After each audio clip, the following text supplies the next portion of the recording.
This is Rusky Ed, and welcome to lesson number 31 in our unit on Russian nouns. You want to learn Russian, but you think it's too tough, too confusing, and all that stuff. Funny looking letters, what's that you said?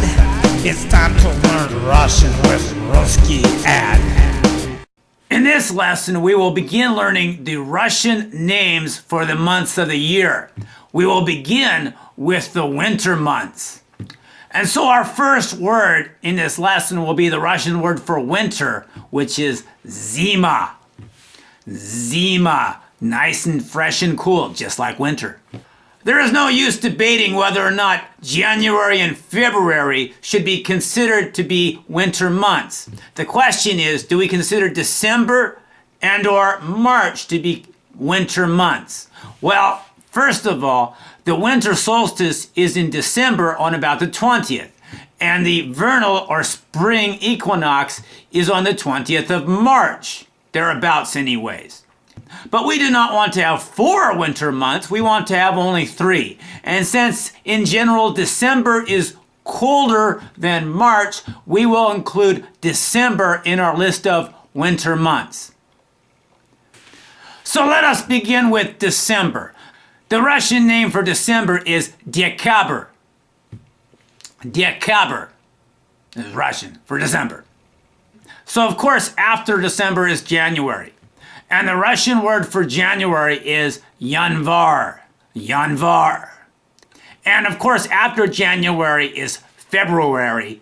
And the Russian word for February is Febral. Yes, Febral is the Russian word for February.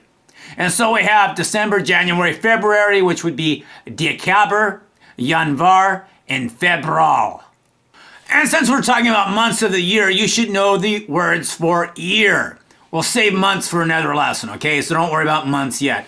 But there are 2 words which I will introduce for year. The first one is got, and that means year. Got, year. But also there's a special form of the word year for years, and that would be let.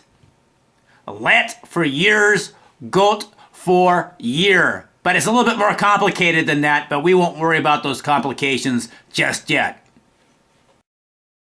Phrases. It is time for our phrases, and our first phrase today will be how to say 5 years in Russian. And that would be very simple. It's 5 let. 5 let. 5 years.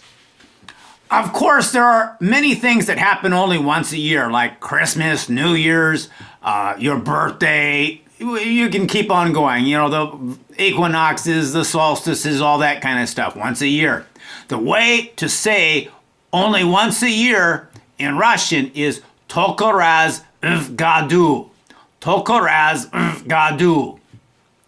Only once a year. And so we have made it to the end of this lesson. This has been lesson number 31 on Russian nouns with Rusky Ed, signing off. До свидания! It's time to learn Russian with Rusky Ed.